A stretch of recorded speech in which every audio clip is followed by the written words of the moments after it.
Good evening. My name is Jennifer Gaffney. I'm the K-12 principal at Sackett Harbor Central School, which is a small district in northern New York of about 450 students. I've been the principal at Sackett Harbor Central School for the last 9 years and have led my school community through the implementation of the Common Core, the new assessments, and the teacher and principal evaluations. I wish I could spend my time before you tonight sharing a profound and enlightening statement, maybe something you haven't already heard. However, I am sure that my stance will make for a continued monotony on your listening tours. I'm certain that what I'm about to share you have heard time and time again.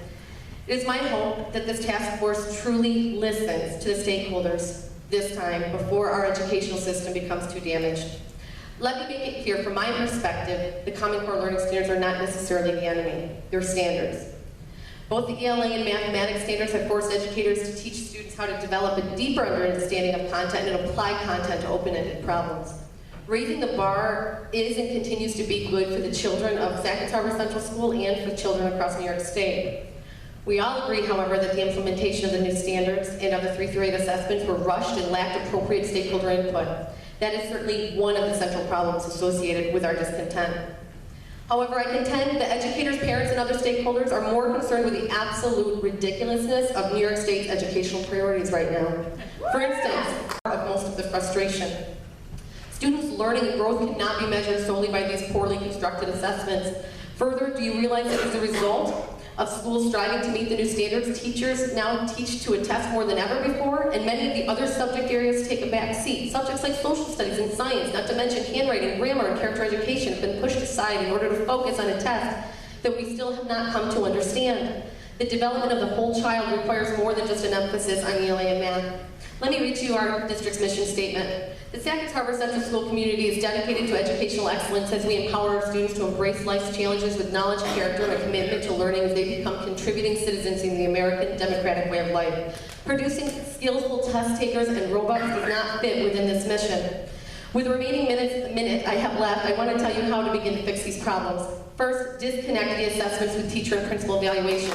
The original goals and objectives by our governor and others proved to be completely ineffective. That would be the eye on the heady chart. The scores teachers and principals receive provide no opportunity to analyze students' achievement or one's own professional performance. They are essentially meaningless. I know that is not what was intended, but that is what has happened. Return the responsibility for teacher and principal evaluations back to where it belongs, locally elected Board of Education. Next, fund our schools appropriately so that we're able to continue to receive the professional development. Though in the era of the 2% tax cap, many schools have cut their PD resources. Let's keep that in mind. Finally, I urge you to listen, really listen. Don't just conduct these meetings around the state to keep constituents at bay. Those who choose to attend are devoted to the children of this state, and we want what's best for them. Thank you.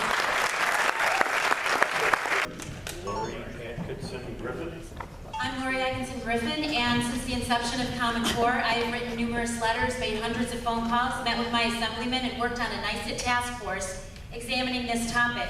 This is the draft of the NYSET task force that needs to be looked at. It addresses this very issue, and it says everything these fine people are saying. Why isn't the task force looking at that? It's done. The work has been done already. When will New York State listen? Parents, teachers, and students have been trying to get you to listen since the origin of this ineffective rollout. Yet here we are again, but we're here because we care, so we will repeat this message until it's gone. We are hoping that now it will not fall on deaf ears. Since the beginning, the Common Core agenda was rapidly pushed through with little input from the stakeholders. We are now paying the price, and it has been a high cost. We have frustrated children, burned out teachers, angered parents, and you have created a climate of mistrust and animosity within school districts. When will New York State listen?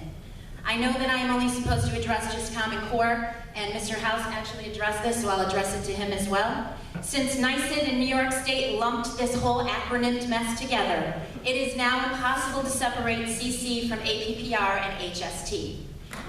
And unlike anything previously chosen as the latest fad in education, which we've rolled with in the past, many teachers can no longer just ride out this disgusting wave, even though some have attempted to doggy paddle through the rancid mire of messy modules, the standardized slime of state tests, and the constantly changing cut scores that were also addressed earlier. Teachers have always been resilient and flexible, but the final straw was tying our livelihoods to this debacle. Make no mistake that as dedicated professionals, we will continue to do what's best for our kids. we find ways. But the government interference due to corporate greed, ridiculous unfunded state ed mandates, and the collegial negativity that is now emerging due to Cuomo's little merit pay idea, which is rewarded based solely on a flawed system, is wanting me to know, when will New York State listen?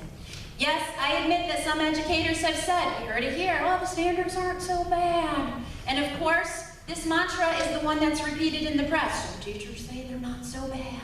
But the minute you tie a nice fat bow around the whole stinking package and wrap it all together, you've destroyed any chance of fixing this mess. So as an English teacher, I can attest to the fact that once a term has a negative connotation, it's attached forever and there's no change. Common Core is now a verb, such as students and teachers are being cored to death. Your flawed, rushed implementation has made parents mistrust their districts. That's going to take years to fix. It has raised student anxiety to a level never seen before in education and driven out amazing teachers who can no longer teach test prep because they have a conscience. NYSID, in conjunction with the government, has created a situation that will take years to fix. When will New York State listen?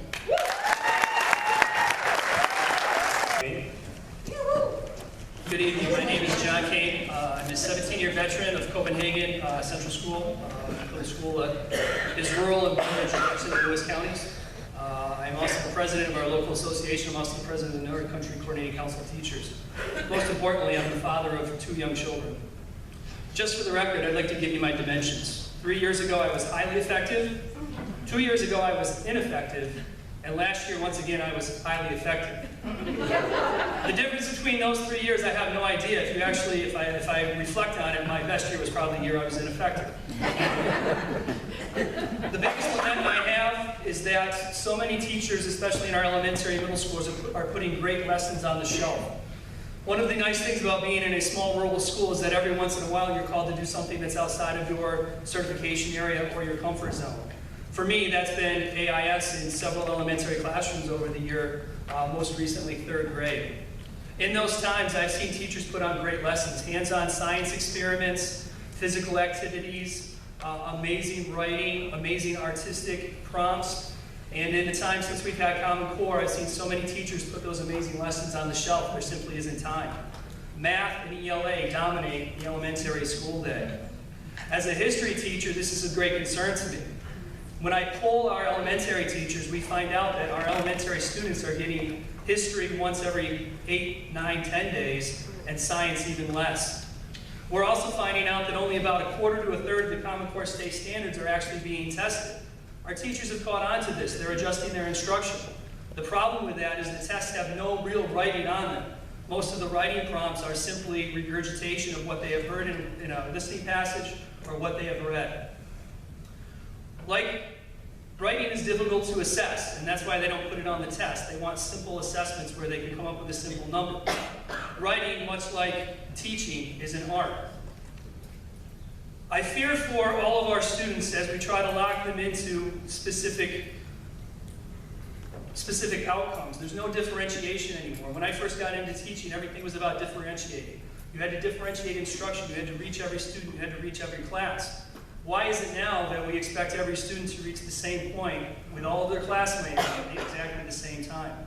It simply doesn't make sense.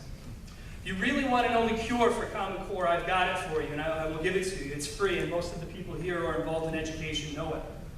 Remove the incentive for profit from public education, and watch how many businesses, people flee their support of Common Core. Yeah.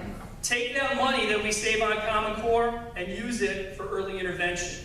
Attack poverty, and you attack the only educational problem we truly have in New York.